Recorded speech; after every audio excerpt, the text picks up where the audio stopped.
Sticking to your New Year's resolutions can be pretty difficult. So we're going to talk to a happiness expert about how you can actually achieve your 2022 goals. That's on the other side. Don't go anywhere. Well, it's that time of the year again when people set lofty goals for the new year. However, research shows very few people actually achieve their goals, and with so much uncertainty surrounding the pandemic, this year it might be even tougher. For more on how to actually help your New Year's resolutions stick, Sandee, expert happiness coach and author of Happiness Solved, joins us now. Thank you so much for joining us, Sandee. We're going to jump right into it. Now, according to a U.S. News survey, approximately 80% of New Year's resolutions fail by the second week of February. That's so bleak. So what are some tips really for staying motivating and actually attaining your 2022 goals?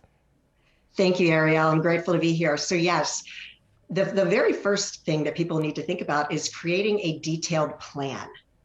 I use the acronym SMART, which we've all heard about. Everybody learns about it in college and whatnot, and businesses use it. But it's having those specific, measurable, achievable, relevant, and time-bound goals so that you have a plan.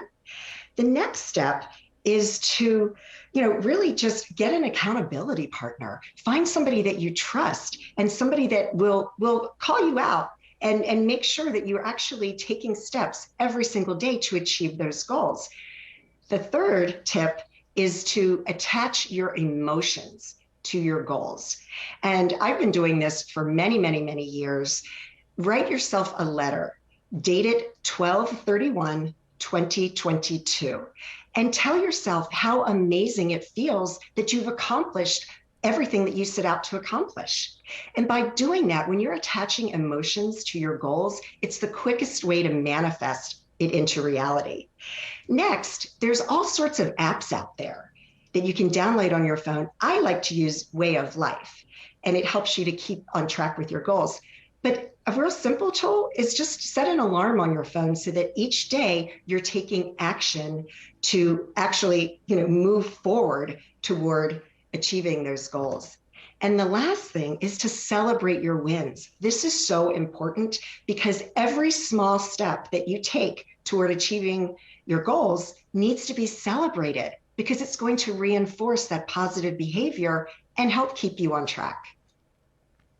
That is fantastic. And I love the idea of celebrating your wins as well, because we get so hard on ourselves when we don't really get to our goals as quickly as possible. And I'm curious, from a psychological perspective, now, why do you think it's so hard for people to actually follow through on this and keep these real goals going past January with their yearly resolutions?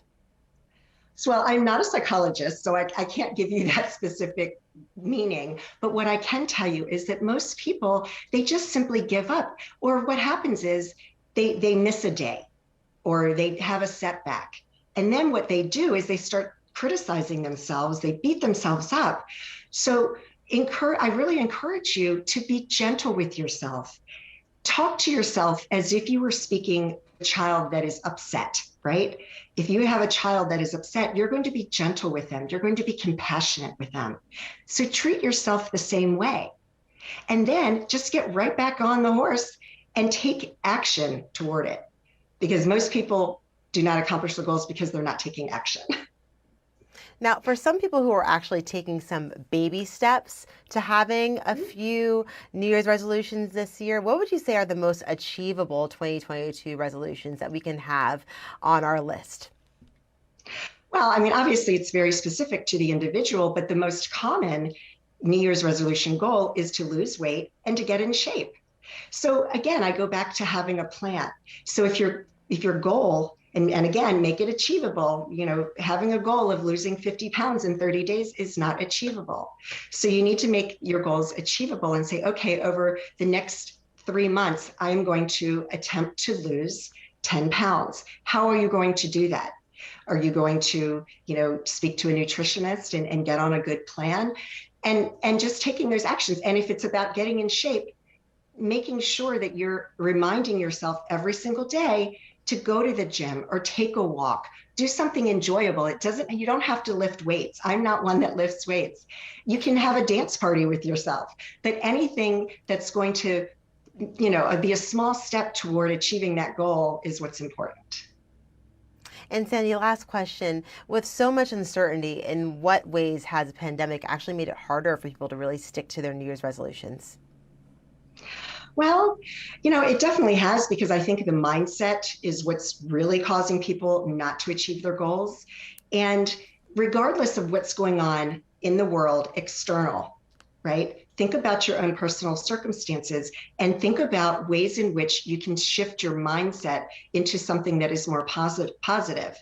Mindset training is no different than an athlete training for competition or a doctor that practices medicine. You have to practice your mindset every single day. It's something that will never be mastered. It's something that you have to practice. So regardless of a pandemic that's going on, you are in charge of your thoughts. The external circumstances really don't have an impact on your thinking if you allow it to have an impact on your thinking, that is. That's so much excellent insight there. Thank you so much, Sandee Scarlotta, expert happiness and coach, and the author of Happiness Solved.